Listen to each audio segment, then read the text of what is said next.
রাষ্ট্রপতি পুরস্কার প্রাপ্ত শিক্ষক চাকরি থেকে অবসর নিয়েছেন 15 বছর আগে। কিন্তু পড়ানো থেকে নয়, এখনো নিয়ম করে স্কুলে যান, ক্লাস নেন, কিন্তু কোনো পারিশ্রমিক নেন না। পথ দেখাচ্ছেন বর্ধমানের কোমলপুর প্রাইমারি স্কুলের প্রাক্তন প্রধান শিক্ষক শেখ ইদবক্স।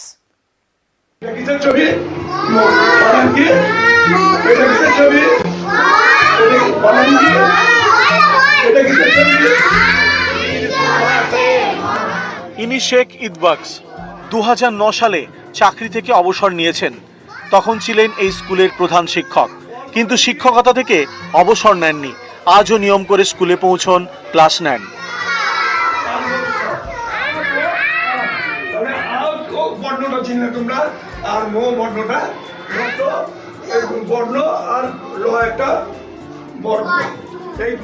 পূর্ব বর্ধমানের কোমলপুর অবৈতনিক বিদ্যালয় 1969 থেকে পথ চলা শুরু।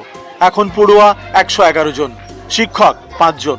1971 সালে এই স্কুলের প্রধান শিক্ষকের দায়িত্ব পান শেখ ইদবক্স।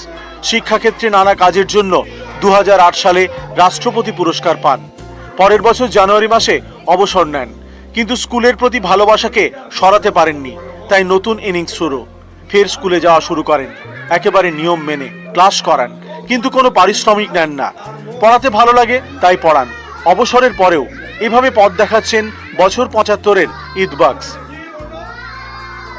আমাকে অনেকে প্রশ্ন করেন, আপনি বেতন পান না, তাহলে শুধু শুধু এখানে আসছেন কেন? আমি না, আমার ছেলেরাই আমার অন্তর।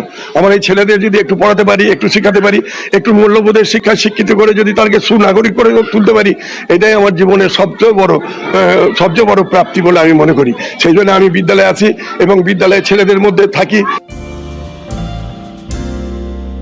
হ্যাঁ স্যার, উনি খুব ভালো, আমাদের খুব ভালোবাসে আর আমাদেরকে অনেক সুন্দরভাবে পড়াশোনা করায়, যেটা বুঝতে পারি না ভালো করে বুঝিয়ে দেয়। আমরা তো অভিভূত, ওনার কাজকর্ম, ওনার যে প্রেরণা, সেখান থেকে আমরা শিক্ষা নিয়ে আজকে আমি এই বিদ্যালয়ের প্রধান শিক্ষক। এই বিদ্যালয়কে আমি এবং আমার যে সহকর্মী তারা কিন্তু এগিয়ে নিয়ে যাচ্ছি। অবসর নিয়েছেন